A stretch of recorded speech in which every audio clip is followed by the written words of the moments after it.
Pigo. Hi guys! Again. Bagong sa tamag? Mag-mukbang ni Katsang Himen. So nami, pansit canton, boiled egg, and boiled gihapon nga talong. Dapat suba din ako ng talong, hindi siya boiled. Tapos, boiled po ng okra, and then gulad. And coffee. Sige na, let's begin! Okay, ito na.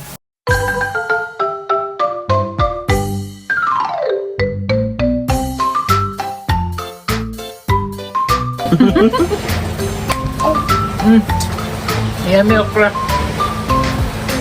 Sunita mo natin.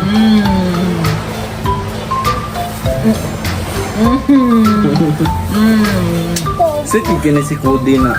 Badlungon lang yun si Cody. Ang hindi siya yan sa lisa.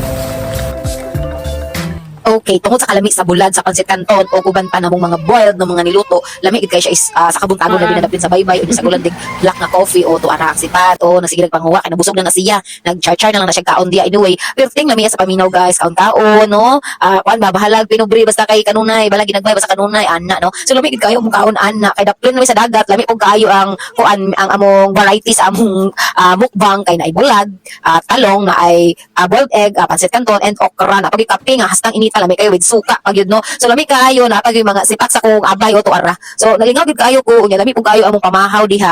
Actually guys, sa ako ni mga pag-umangkon nga idea nga magmukbang daw mi. Kay kaning akong mangkon nga laki kani akong tapag nga nakamaron siya man gyud magsigisgot-isgot og magmukbang. So kaning duha kay nakadungog man siya nga mamahaw mi niingon na lang po dayon ning bae nga pag umangkon ako nga $2 dollars manong tani siya niingon siya nga tita magmukbang ta. Unya kani po ding gamay kay cute man gid kayo ni siya unya palangga pug kay nako ni mga bata gyud. So gipagbigyan ako nagmukbang in tawon mi. And imbes na among sudan buladra so nagpaluto na lang ko kog pansit canton din napaboil na po kog itlog ug mga gulay which is nalipay ko kay ganahan pud kayo sila in tawon wag yung RTY pili ng mga bata no buyag-buyag kay mga on gud sila og gulay so nalingaw gid kaayo ko kay syempre mga bata makalingaw ba gid kintaon kaayo nya kani akong isa ka pagumangkon kining laki napo ni pagkaparas ano wala na o para siya nga makalingaw gud as in no so ana lang no ang buhay-buhay natin bilang ate bilang tita so enjoy lang sa mga ginagmay nga blessings o salamat Lord.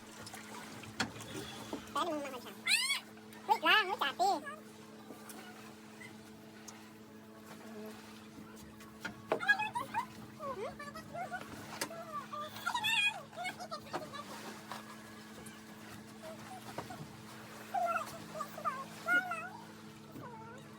lang.